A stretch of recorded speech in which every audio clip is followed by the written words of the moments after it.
فرمائیے گا والدین کے حقوق کے حوالے سے آپ کی کیا آبزرویشن ہے کہ کس حد تک ہماری آج کل کی جو نوجوان نسل ہے وہ ان کو پورا کر پا رہی ہے، اور اسلام اس حوالے سے کیا کہتا ہے؟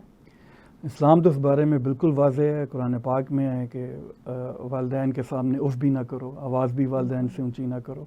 تو اس سے ہمیں یہ سبق ملتا ہے کہ آپ نے بالکل والدین کی مکمل اطاعت کرنی ہے اور بہت خوش اخلاقی سے، خوش اسلوبی سے ان کی خدمت کرنی ہے.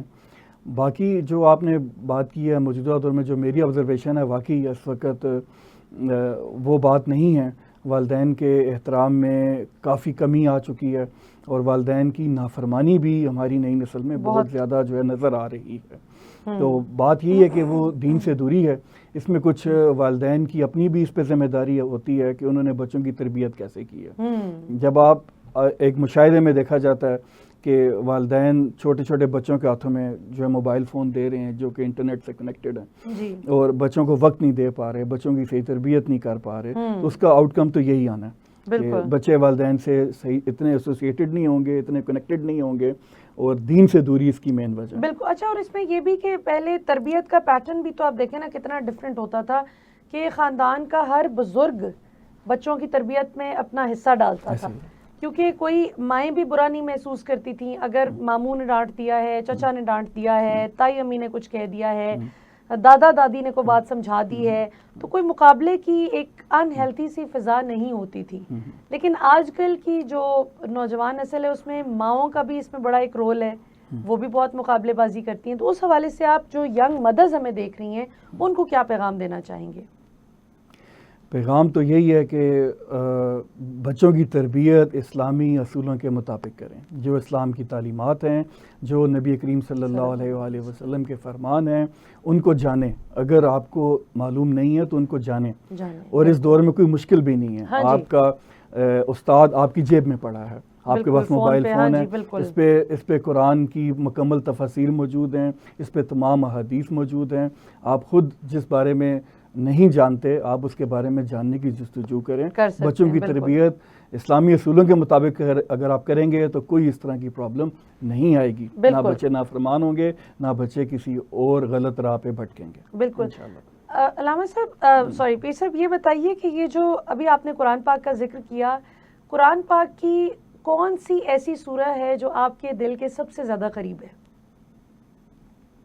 ویسے تو پورا قرآن ہی آپ کے دل کے قریب ہونا چاہیے، لیکن یہ ہے کہ جو موزتین ہیں قرآن پاک کے آخری 2 سورتیں، سورہ فلق، سورہ ناس، کیونکہ یہ ہماری جو بزرگوں سے یہ آ رہا ہے. ہماری والدہ یہ کہا کرتی تھی رات کو جو ہے یہ جو سونے سے پہلے پڑھا کرو. تو میرا خیال ہے یہ پوری میری جتنی زندگی کا حصہ ہے. تو شاید جو آپ نے کویشچن کیا دل کے قریب ہے تو پھر تو وہ یہی بنتی ہے. اچھا، اور اس میں آپ دیکھیں کہ میں ہمیشہ یہ بات کرتی ہوں کہ کوئی بھی آثر، کوئی بھی لکھاری جب اپنی کتاب لکھتا ہے، ابھی ہم صرف انسانوں کی بات کریں کہ ہم انسان جب اپنی کوئی کتاب لکھتے ہیں تو ہماری کوشش ہوتی ہے کہ ہم اس کا آغاز اور اس کا اختتام بڑے خوبصورت طریقے سے کریں، بڑے کیپٹیویٹنگ انداز میں کریں کہ جو پڑھنے والا ہے وہ بس مسحور کن طریقے سے پڑھتا چلا جائے. اللہ تعالیٰ کی آپ قدرت دیکھیں کہ ہمارے خالق، ہمارا مالک، ہمارا رب جب اپنی کتاب اللہ تعالیٰ کا ایک لفظ قرآن پاک سورہ فاتحہ سے شروع کر کے اللہ تعالیٰ سورہ ناس تک ختم کرتے ہیں قرآن پاک، تو اپنی کتاب کا اختتام اللہ تعالیٰ نے کس زبردست انداز میں کیا کہ ان 11 آیات میں دنیا کے ہر شر سے پناہ مانگنے کی انسان کو ترغیب دے دی کہ اللہ کی پناہ مانگو. اس حوالے سے آپ کیا کہیں گے؟ آج کل کا جو دور ہے نفسا نفسی کا دور ہے، اور اس میں حسد بھی ہے، اس میں نظر بد کا بھی بڑا ایک خطرہ ہوتا ہے، اور نظر بد ظاہر ہے حسد سے ہی جنم لیتی ہے. جب انسان یہ سوچتا ہے کہ میرے پاس یہ ہے تو اس کے پاس اتنا کچھ کیوں ہے، اور اگر میرے پاس اپنی نعمتوں کو کم سمجھ کر، حقیر سمجھ کر، وہ دوسرے کی نعمت کو زیادہ سمجھتا ہے. تو اس حوالے سے آپ کیا کہیں گے کہ سورہ فلق، سورہ ناس ہمیں کیا اللہ تعالیٰ کا ڈیوائن میسج دیتی ہیں، اور بچوں کو کتنا زیادہ اس سے جوڑنا چاہیے ان 2 صورتوں سے؟ یہ سورہ فلق، سورہ ناس کے حوالے سے آپ نے بات کی ہے، تو یہ جو ابھی آپ نے جو کہا ہے کہ نفس نفسی کا دور ہے، یہ مسئلے آج سے نہیں، یہ ہمیشہ سے ہیں. ظاہری بات ہے، یہ اللہ تعالیٰ کا پیغام بالکل ہر دور کے لیے ہے. تو یہ ہر دور میں ایسے فتنے جو ہے وہ موجود رہتے ہیں. جادو ٹونے کرنے والے, حسد کرنے والے, یہ سب لوگ جو ہیں موجود ہیں. بالکل. تو اس میں اللہ تعالیٰ نے ہمیں یہی سبق دیا ہے کہ اللہ تعالیٰ سے ان سب شر سے محفوظ رہنے کی دعا کرنی ہے, اللہ کی پناہ پہ رہنا. بالکل ٹھیک ہے, اللہ کی پناہ میں ہی جب آپ آئیں گے صحیح. تبھی آپ ان سب فتنوں سے, ان سب صحیح بات ہے. چیزوں اور سے دور رہیں گے, محفوظ رہیں گے. حسد سے کیسے محفوظ رہا جا سکتا ہے؟ ایک تو حسد وہ ہے جو کسی کو ہم سے ہو گیا خدا نخواستہ, اور ظاہر ہے ہر دوسرا بندہ اس کا شکار ہوتا ہے. ایک حسد وہ ہے پیر صاحب جو جانے انجانے میں شاید ہم سے بھی ہو رہا ہوتا ہے کسی کے لیے.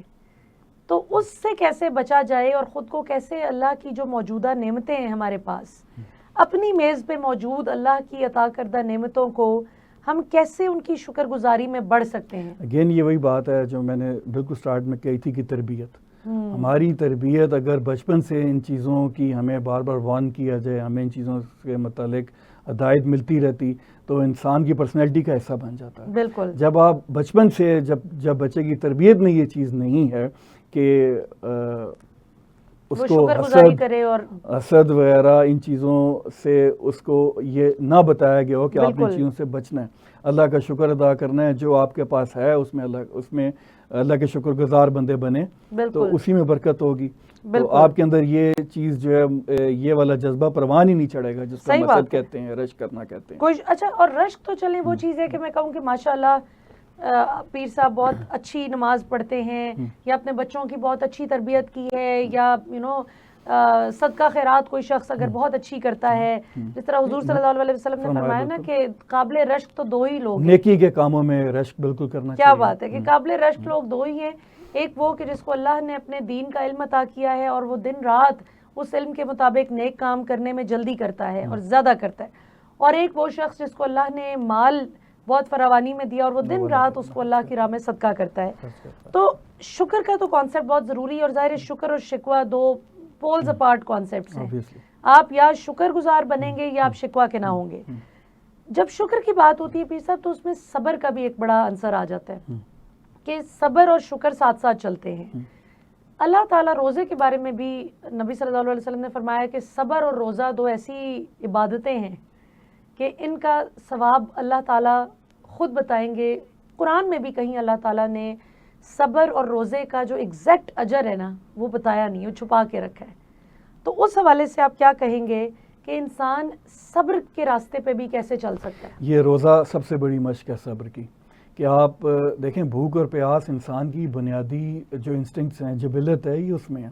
آپ اس کو سیکریفائز کر رہے ہیں اللہ کی رضا کے لیے. بالکل. تو یہ ایسی مشق ہے جو کہ آپ کے اندر صبر کا مادہ پیدا کرتی ہے. لیکن اگین بات وہی ہے کہ رسومات کی طرح نہیں, آپ صرف اور صرف خالص آپ کی نیت اللہ کی رضا ہے, تو پھر آپ جو بھی عبادت کریں گے, روزہ رکھیں گے, اس کا آپ کو جو اصل مقصد ہے اور جو اس کا اصل فیض ہے وہ آپ کو ضرور عطا ہوگا. بالکل.